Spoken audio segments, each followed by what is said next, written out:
Ya con ocasión de la reunión de Cádiz, tuve oportunidad de hacer un recuento histórico de, de los 2 siglos de los avatares de la libertad de expresión en América Latina y de la historia del periodismo, en un apunte muy rápido. Expliqué allí que durante el siglo XIX los periodistas fueron los grandes protagonistas frente al poder dictatorial y aún frente a poderes, por ejemplo, de la Iglesia. Eran la vanguardia de la libertad. Y luego en el siglo XX esto siguió siendo cierto en el caso de la oposición del periodismo a los dictadores tradicionales, militares, pero también a los nuevos tipos de dominación que comenzaron a darse en América Latina a raíz de los años 30 y 40, en particular los regímenes populistas, que más o menos son una copia, una especie de facsímil de los regímenes como el fascistas que comenzaron a proliferar en Europa en los años 20 y 30. Entonces, tanto frente a los dictadores latinoamericanos tradicionales militares, como frente a los líderes populistas, pienso en el caso de Eva Perón y de Juan Domingo Perón, luego también en los diversos regímenes dictatoriales y populistas de la segunda mitad del siglo. Bueno, ha sido una trayectoria difícil, ha sido una pelea frontal, porque el designio tanto de los dictadores como de los regímenes populistas, no se diga del régimen totalitario de Cuba, que allí ya no es una tensión, sino básicamente se trata de una supresión total de la libertad de prensa y de todas las otras libertades. Bueno, ha sido una gran hazaña. Lo primero que se me ocurre, porque tengo varias reflexiones que traer aquí a la mesa, es que nos hace falta una historia de esos 2 siglos. Y tenemos que, aquí están los protagonistas, algunos periódicos que tienen más de un siglo, algunos que tienen casi siglo y medio, que han sido los grandes protagonistas de la libertad en América Latina, pero no creo que las generaciones jóvenes tengan conciencia de la hazaña de la libertad que estos diarios representaron, protagonizaron desde el nacimiento casi de las repúblicas. Tenemos que encontrar el modo de hacer una historia que llegue, que comunique esa hazaña común en América Latina. No estoy pensando en un trabajo académico, no estoy pensando en 5 volúmenes o 15 volúmenes de la historia del periodismo, que lo único que aseguran es un lugar en los estantes, sino estoy pensando en que hay que inventar algún tipo de comunicación por video, por televisión, o alguna publicación que salga dentro de algún tiempo, que ustedes designen una comisión para que en algún momento significativo en los próximos año, 2 años, pueda haber un inserto, cuando menos eso, en los periódicos durante una semana para poder recoger la historia de esos periódicos y de esos grandes periodistas. Los historiadores nos acordamos mucho de sus nombres. En todos los países yo puedo mencionar, casi en todos, un personaje extraordinario, pero la gente no son historiadores y los lectores no son historiadores. Es bueno que se recuerde la historia para ver qué tan largo ha sido el camino. Esa es una primera propuesta concreta, porque yo he preferido tratar de traer a esta mesa ideas concretas, no teorías abstractas o vagas. En segundo lugar, quiero decir algo que mencioné también en Cádiz, pero que quiero subrayar, que en el caso mexicano la Suprema Corte de Justicia de la Nación ha estado muy activa emitiendo jurisprudencia en los últimos años en torno al tema de la libertad de expresión, que atañe particularmente a los medios y el poder, a los medios y los particulares, a los medios y a conflictos entre medios y particulares, medios y poder, y aún entre medios.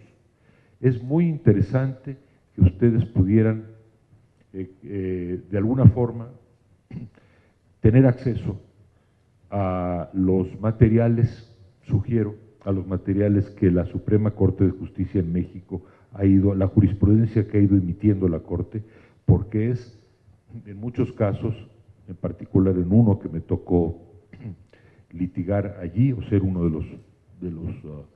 de las partes en conflicto, han dado una verdadera cátedra de fondo en la reflexión de la libertad de expresión en el siglo XXI.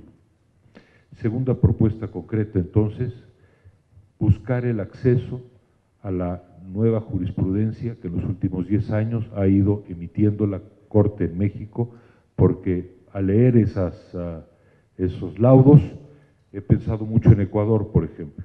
El caso específico de un presidente que se llama a ofensa por una mención válida o inválida de un diario, ha sido tratado de manera específica en la jurisprudencia de la Suprema Corte de Justicia en México.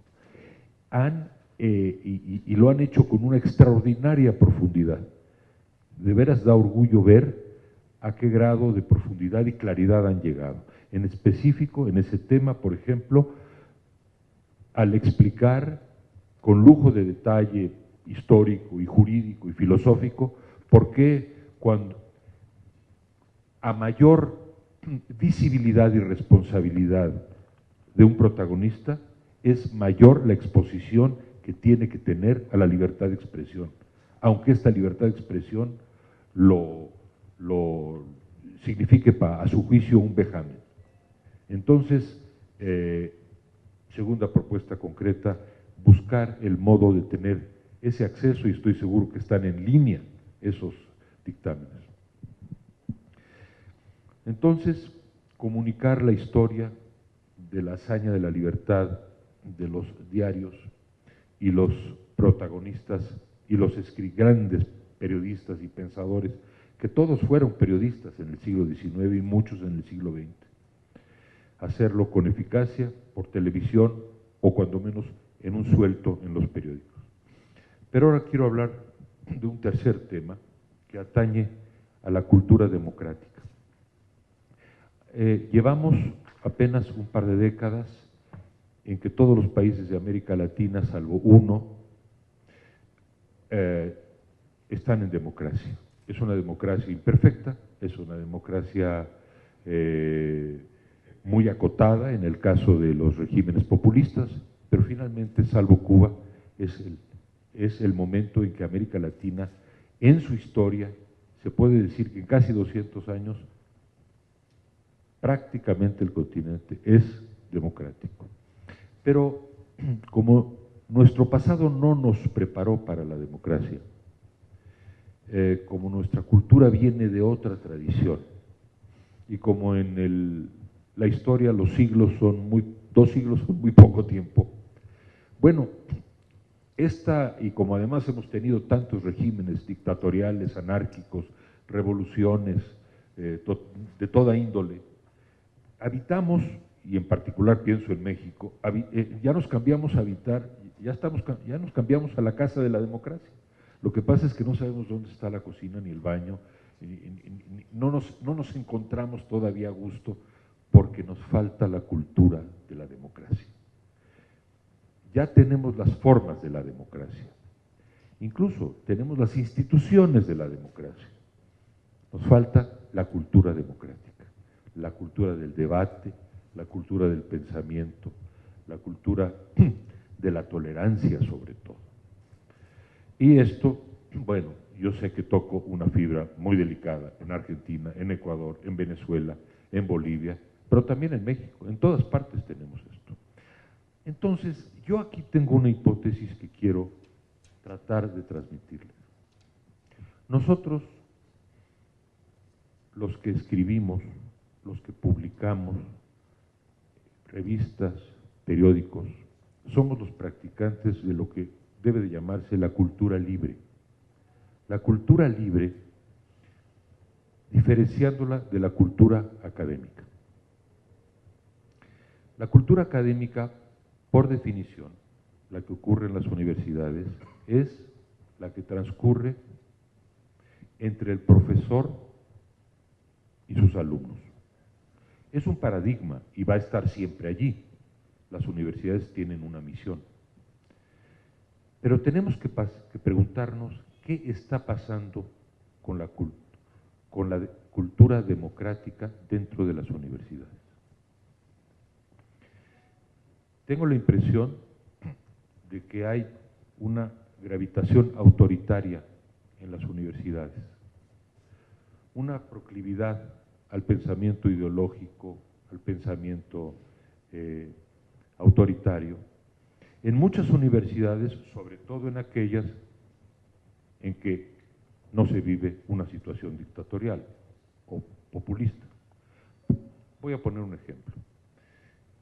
En Venezuela, me corregirá Miguel Enrique, tengo la impresión de que muchas universidades privadas y públicas, los jóvenes no tienen una simpatía particular por Hugo Chávez y no les gusta la idea de que Hugo Chávez permanezca en el poder hasta el momento en que estos jóvenes lleguen a ser padres o abuelos. Es decir, la mejor escuela de la libertad es la dictadura. Pero como no queremos que nuestros jóvenes aprendan la libertad por la vía de la dictadura, ¿cómo les vamos a enseñar la libertad? Y yo creo que hay un problema en las universidades para la enseñanza de la libertad, porque no se trata de una prédica. ¿Cómo se les enseña? Y yo creo que allí es a donde tenemos que fortalecer la cultura libre. Es decir, la cultura que va no del profesor al alumno, sino del escritor o del autor o del periódico al público. Y la única forma de hacerlo es mediante la crítica. Nada es más letal y más importante y más constructivo al mismo tiempo que la crítica. Entonces, ¿cómo convencer a un joven de una universidad pública mexicana que el camino no es la revolución autoritaria, el camino no es Hugo Chávez, que el camino es la construcción compleja, institucional de la democracia? Pues yo, con toda franqueza, creo que es difícil convencerlo desde el púlpito de una clase. Para empezar, porque muchos profesores no están convencidos de eso. Entonces, ¿quién enseña a los que enseñan? Yo creo que hay una gravitación autoritaria en muchas universidades. ¿Cómo se resuelve eso? Únicamente propiciando la cultura libre. Y dentro de la cultura libre creo que todos nuestros diarios harían muy bien en volver a la buena tradición de cuidar a la literatura, a los suplementos culturales y literarios, a las revistas, a los autores. Los grandes periodistas del 19 y del 20 fueron grandes escritores. Pienso ahora en El Universal y recuerdo que los grandes escritores de México siempre estuvieron en los años 20 y en los años 30, siguen estando muchos de ellos, en esas páginas. Esas páginas no eran solamente de opinión periodística, eran grandes páginas literarias. Lo que quiero decir, entonces, es que una de las formas de propiciar y de enriquecer el contenido de los diarios es dando mayor atención a la literatura. Si en una zona América Latina no ha sido subdesarrollada, es en la zona de la cultura y de la literatura y de las artes. Francamente, creo que la atención que se ha dado en México y creo que fuera de México, a la literatura, a los suplementos, a las revistas y a la literatura en general, que da solidez y legitimidad al periodismo, ha ido decreciendo. Y en esto hay un error, porque eso es un contenido que es sólido y fuerte en sí mismo y que puede ser lo que va a diferenciar a los periódicos, sobre todo en los tiempos que se vienen, en donde no solamente tenemos los peligros que suponen el poder y el poder del narcotráfico, sino también el tema tan grave de la competencia de los medios electrónicos. Entonces, mensaje concreto, tercer mensaje concreto, atender con mucho mayor seriedad a los escritores en los ámbitos locales que tienen ustedes y a los escritores en el nivel latinoamericano. Si esas páginas vuelven a recoger con el debido cuidado, frecuencia y respeto a la literatura, ganarán mucho. Finalmente, creo que han faltado animación a la prensa, y la prensa se anima con debates, con reportajes, la palabra debate es central. Creo que uno de los grandes hallazgos que desde hace tiempo ha tenido la prensa inglesa, tanto en sus ediciones de papel como en sus ediciones electrónicas, son los debates. Han llegado a una gran sofisticación en cómo poner frente a frente a posiciones irreductibles y crear debate y luego crear un público que califique esos debates, ¿no? Entonces, esa es la cuarta postura concreta: debates. Tenemos que propiciar debates. Y finalmente, bueno, el tema de las ideas innovadoras. Yo creo que hay una cantidad de ideas innovadoras para el desarrollo de América Latina, en lo económico, en lo social, que no se han recogido en la prensa, porque claro, yo entiendo muy bien que la prensa tiene suficientes preocupaciones ahora con tantos acotamientos de toda índole, y además con que está preocupada por naturaleza con el número de mañana. Están preocupados hoy con qué pasa mañana. Si además de eso se les va a pedir a ustedes que piensen en el mediano, corto, mediano, largo plazo, bueno, pues entonces tienen que ser heroicos. Sin embargo, hay pensadores en América Latina cuya opinión, cuyas ideas no se recogen en la prensa. Y siempre subrayo yo la importancia de un personaje mexicano que, por ser tan discreto él, pues nunca lo van a ver en una reunión como esta, ni siquiera van a considerar invitarlo, que es Gabriel Said. Pero yo creo que Gabriel Said en sus libros tiene, ¿cuántas ideas quieren ustedes? ¿10, 50, 100 ideas concretas para el desarrollo de los países de América Latina? Y las tiene en sus libros. Lo que pasa es que se tiene que tener en los periódicos alguien, un pescador, alguien que se separe del pulso diario de la revista y busque pescar y traer esas ideas innovadoras. En suma, intentar una historia del periodismo latinoamericano, recoger la jurisprudencia de la Suprema Corte de Justicia de México, que les va a ser muy útil, atender la cultura libre y en particular a la literatura, rescatar, volver a los tiempos en donde los escritores formaban parte central en una página o en suplementos literarios, que yo sé que son caros, pero que dan una fuerza, una solidez a los periódicos, y propiciar debates, reportajes, intercambios de ideas. Bueno, esto, como ven ustedes, quiere ser una semilla de discusión que provoque la conversación posterior en esta mesa redonda. Les agradezco mucho su atención y pido disculpas, o las ofrezco, porque sobre un tema acuciante y terrible que nos abruma a todos, sobre eso en particular, que es el narcotráfico, el crimen organizado y el modo en que acota y hace peligrar la prensa, me temo que más bien estoy en actitud de escucharlos a ustedes y no dar ninguna idea, porque no tengo la menor idea de cómo podemos ir fortaleciéndonos frente a esa hidra. Gracias.